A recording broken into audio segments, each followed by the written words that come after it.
आज़ादी के इस महीने में जब सर्वप्रिय संविधान भारत का लागू हुआ, तो उसके लिए कितना संघर्ष, कितना खून बहाना पड़ा है, ये कहानी उसी का एक चरित्र चित्रण है।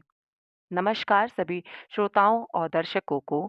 आज हमारे चैनल ऐतिहासिक यात्रा की यात्रा एक ऐसी ही कहानी पर है, जहाँ आज़ादी के मतवालों को सिर्फ आज़ादी का रंग भाता था। उन्हें इसके सिवाय कुछ नहीं आता था। रोंगटे खड़े कर दे ऐसी कहानी है ये। कहानी अगर एक इतिहासकार ने इतिहास के पन्नों से ना ढूंढी होती, तो शायद कभी किसी को इसके बारे में कुछ पता भी ना चलता। ये कहानी बर्बरता में जलियांवाले बाग को भी बहुत पीछे छोड़ती है। इस पर कई दिनों से बात चल रही थी और इस कहानी को बाहर लाने में एक अंग्रेजी अफसर का ही हाथ है। उसकी फाइनल रिपोर्ट 28 अप्रैल 2022 को आई। ये कहानी भी पंजाब की है और एक कुएं का किस्सा है, जिसमें 282 भारतीय क्रांतिकारियों को मारकर फेंक दिया गया था। और अंग्रेजों को लगा कि बात कहीं फैल ना जाए, तो उन्होंने इस कुएं के ऊपर से अच्छी तरह से ढक दिया और इस पर एक धार्मिक स्थल भी बना दिया। अंग्रेज इतने शातिर होते थे कि वो जिस हद तक जा सकते थे, बर्बरता के लिए जाते थे। कहानी में आगे जानते हैं अंग्रेजों ने अपने काली करतूतों को छुपाने के लिए क्या क्या किया। इस कुएं को ढका, ढका तो ढका, इस पर एक धार्मिक स्थान बनाया, यानी एक गुरुद्वारा भी बना दिया। वो अच्छी तरह जानते थे कि भारतीय अपने धार्मिक स्थानों की बहुत ज्यादा इज्जत करते हैं, वो उन्हें कभी टूटने भी नहीं देते। कहानी की शुरुआत होती है 2012, करीब आज से 11 साल 9 महीने पहले। पंजाब के एक आर्कियोलॉजिस्ट हैं, सुरेंद्र कोचर। वो इतिहास पर कई तरह के शोध करते रहते हैं। उनके एक शोध के दौरान ही उनकी नज़र एक किताब पर पड़ी, जो बहुत पुरानी किताब थी। ये बुक एक ब्रिटिश ऑफिसर ने लिखी थी। ये ब्रिटिशर्स 1857 के समय अमृतसर में डेप्यूटी कमिश्नर के पद पर कार्यरत था और इसका नाम था फ्रेडरिक हेनरिक कूपर। इस अफसर ने एक किताब लिखी थी जिसका नाम था the crisis of Punjab 10 May until fall of Delhi. ऐसा नहीं है कि इस किताब को पहले किसी ने पढ़ा नहीं, लेकिन सभी ने इसे कल्पना मानकर नकार दिया। सिर्फ सुरेंद्र कोचर जी को लगा कि बात कुछ और है और सच्चाई जानने की कोशिश जरूर करनी चाहिए। सच्चाई पे आने के लिए सबसे बड़ी परेशानी थी कि जिस जगह ये कुआं था, उस पर एक गुरुद्वारा बना हुआ था और ये जगह अमृतसर के अजनाला टाउन में है। सोचिए, भारत में धार्मिक स्थल तोड़ना कितना मुश्किल है। ये गुरुद्वारा शहीद गंज के नाम से पूरी दुनिया में मशहूर है। धार्मिक स्थलों से भारत के हर व्यक्ति के नाम आस्था जुड़ी हुई है और बहुत गहरी जुड़ी हुई है। ये सब जानते हैं, तो इसे देखते हुए सुरेंद्र कोचर जी इस खोज में लगे रहे। अब सवाल उठता है कि ऐसा क्या राज है जो इस कुएं के बाहर लाने। तो इस किताब में 1857 के गदर की शुरुआत में जो फेडरिक हेनरी कूपर ने कहानी लिखी थी, वो इस तरह है। 1857 के गदर के दौरान नेटिव बंगाल इन्फेंट्री की 26 बटालियन, ये इंडो ब्रिटिश सेना की एक टुकड़ी थी जिसमें 500 के करीब सैनिक थे। इन्हें भेजा गया क्रांतिकारियों को कुचलने के लिए। इस रेजिमेंट में बहुत सारे भारतीय सैनिक थे जो अंग्रेजों के लिए काम करते थे। ये वो सैनिक थे जो अपने ही लोगों से लड़ रहे थे, लेकिन हुआ यूं कि 1857 में इनकी टुकड़ी का बेस कैंप था मियाँ मीर, जो कि लाहौर में है। ये 500 सिपाहियों की टुकड़ी वहां से रवाना हुई क्रांतिकारियों को कुचलने के लिए। उस वक्त जो सिपाही बंदूक और गोलियों दी जाती थी, वो गाय और सूअर की चर्बी से कोटेड होती थी। ये किस्सा याद है ना आप सबको, मंगल पांडे। गाय और सूअर की चर्बी दोनों धर्म हिंदू और मुस्लिम में हराम है। मियाँ मीर में जो सिपाही भारतीय सिपाही थे, वो इस बात से भड़क गए और इन भारतीय सिपाहियों ने अपने कई अंग्रेज अफसरों को मार दिया और इस बेस कैंप में सिपाहियों का विद्रोह हो गया। अब भारतीय सिपाहियों को लगा कि अब अंग्रेज उन्हें मार देंगे, तो सभी भारतीय सिपाही वहां से भाग गए और रावी नदी तक पहुंच गए। ये मामला 31 जुलाई से 1 अगस्त के बीच का है, 1857 है। और अंग्रेज उनके पीछे वहां तक लगे रहे।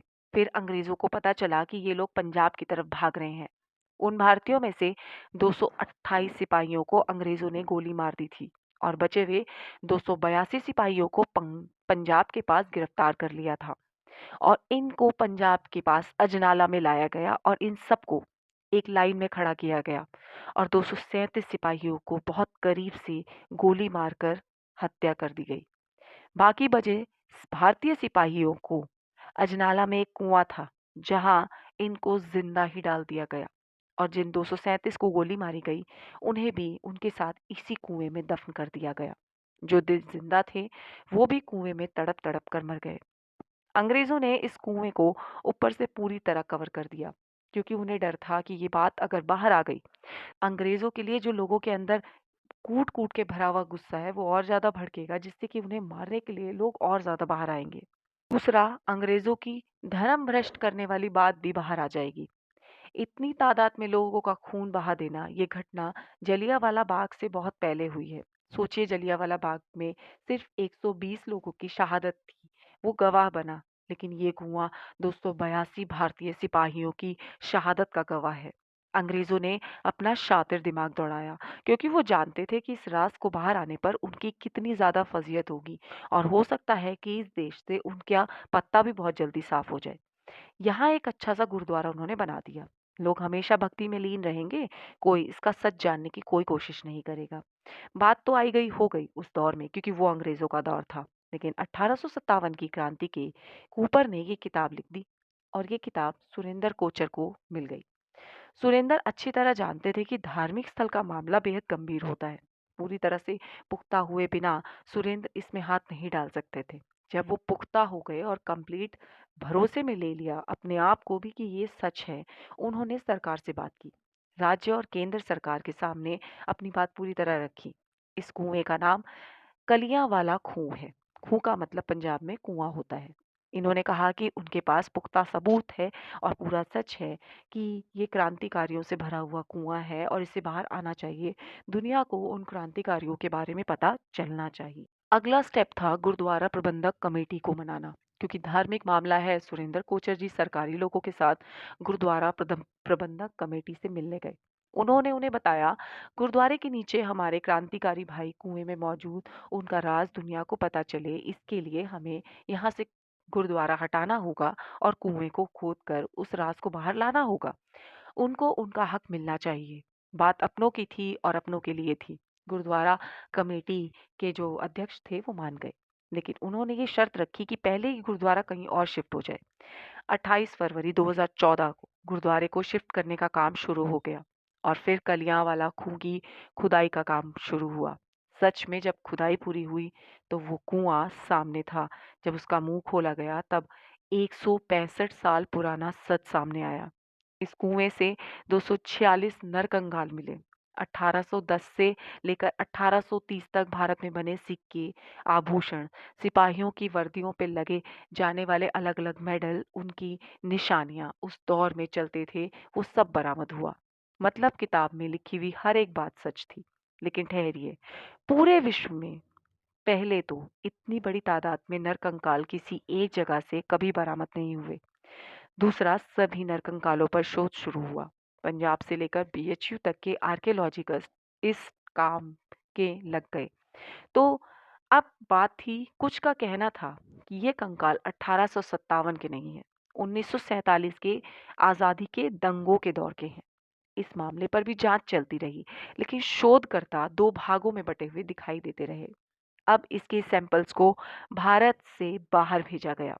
28 अप्रैल 2022 को स्विट्जरलैंड के जनरल फ्रंटियर इन जेनेटिक्स ने इसकी फाइनल फंडिंग करवाई। फाइंडिंग कराने पर इसके साबित हो गया कि कूपर ने जो अपनी किताब में लिखा है वो पूरी तरह सच है। इस रिपोर्ट में इस कुएं से जो कुछ मिला, एक एक डिटेल दी गई।